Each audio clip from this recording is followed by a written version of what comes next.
আসসালামু আলাইকুম প্রিয় দর্শক, মেজবানি রান্নাঘরে স্বাগত জানিয়ে শুরু করছি আজকের রেসিপি।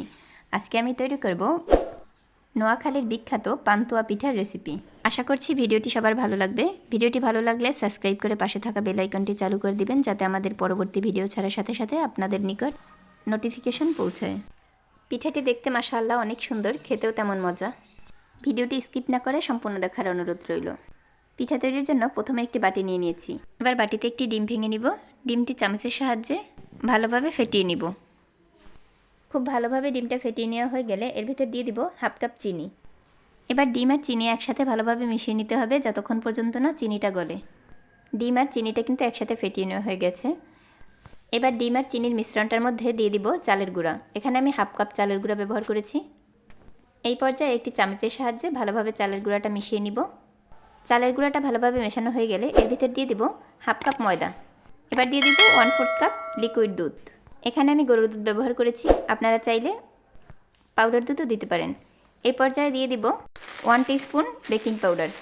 এবার তার সাথে দিয়ে দেবো স্বাদমতো লবণ। এবার সবগুলো একসাথে ভালোভাবে মিশিয়ে নিব। এবার দেখিয়ে দিচ্ছি কতটা ঘনত্ব রাখতে হবে। আমি কিন্তু চালের গোলাটার জন্য কোনো পানি ব্যবহার করিনি, দুধ, চিনি আর ডিমের মিশ্রণে এই ব্যাটারটি তৈরি করে নিয়েছি। এবার রেস্টে রাখবো 10 মিনিটের জন্য। ফিরে আসলাম 10 মিনিট পরে। এবার ব্যাটারটা এবার একটু নেড়েচেড়ে মিশিয়ে নিচ্ছি। প্রতিবার পিঠা তৈরির সময় ব্যাটারটি নেড়েচেড়ে নিতে হবে। এবার পিঠা তৈরিতে একটি ডিম ব্যবহার করব। এর জন্য চুলাতে একটি কড়াই বসিয়ে দিয়েছি। দিয়ে দেবো এর ভিতরে 3 টেবিল চামচ তেল। তেলটা গরম হয়ে আসলে এর ভিতরে একটি ডিম ভেঙে দিয়ে দেবো। এই পর্যায়ে ডিমের মধ্যে দিয়ে দিব সামান্য পরিমাণে লবণ। ডিমটার এক পাশ ভাজা হয়ে গেলে এবার মাঝখান বরাবর ডিমটা ভাজ দিয়ে নিব। তারপর ডিমটা উল্টে দিব। এবার ডিমটা দেখে মনে হচ্ছে যেন পুলি পিঠা, ঠিক পুলি পিঠার মতো করে ভাজ দিয়ে দিয়েছি।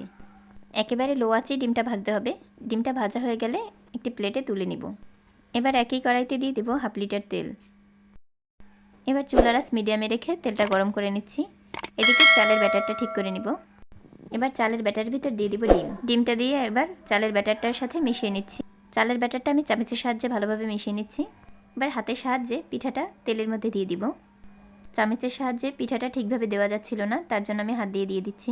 এবার ব্যাটারটার সাথে ডিমটা ডুবিয়ে তেলের মধ্যে দিয়ে দিয়েছি। এবার লো আঁচে পিঠাটি ভেজে নিব। এই পিঠাটা কিন্তু অনেক সময় নিয়ে ভাজতে হবে, নাহলে ভিতরে কাঁচা থেকে যাবে। পিঠাটা উল্টে পাল্টে ভাজা হয়ে গেছে। এবার আবারও ওই চালের ব্যাটারের ভিতর দিয়ে দিব। আবারও হাত দিয়ে ভালোভাবে চালের ব্যাটারটি লাগিয়ে তেলের ভিতর দিয়ে দিব। সেম একইভাবে ভেজে নিব পিঠাটা। এবার একইভাবে সময় নিয়ে আমি পিঠাটা আবারও ভেজে নিব। এক পাশ ভাজা হয়ে গেলে এবার পিঠাটা উল্টে দিব। আবারও আরেক পাশ লো আঁচে ভেজে আবারও পিঠাটা উঠিয়ে নিব চালের ব্যাটারের মধ্যে। আবারও ভালোভাবে চালের ব্যাটারের মধ্যে ডুবিয়ে তেলের মধ্যে দিয়ে দিব। আবারও লো আঁচে ভেজে নিব। এক সাইড ভাজা হয়ে গেলে আবার উল্টে দিব। আবার তুলে আবার ওই চালের ব্যাটারের মধ্যে দিয়ে দিব। এবার কিন্তু আমার ওই চালের ব্যাটারটা অনেকটাই কমে এসেছে। আমি মোট 6টি লেয়ার দিয়ে দিয়েছি। সেম একই প্রসেসে পিঠাটা বারবার উঠিয়ে লো আঁচে ভেজে নিতে হবে। এই পর্যায়ে পিঠাটা কিন্তু বেশ খানিকটা বড় হয়ে গেছে।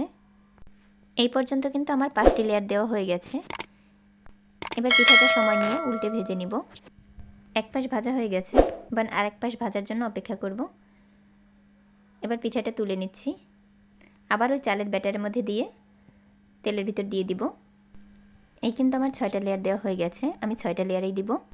আপনারা চাইলে 7টা 8টা লেয়ারও দিতে পারেন, কিন্তু আমার কাছে মনে হচ্ছে 6টা লেয়ারেই যথেষ্ট। এই পিঠাটা কিন্তু অনেকটাই ভারী আর বড় হয়ে গেছে। এর জন্য আমি 2টা চামচের সাহায্যে পিঠাটা উল্টে নিচ্ছি।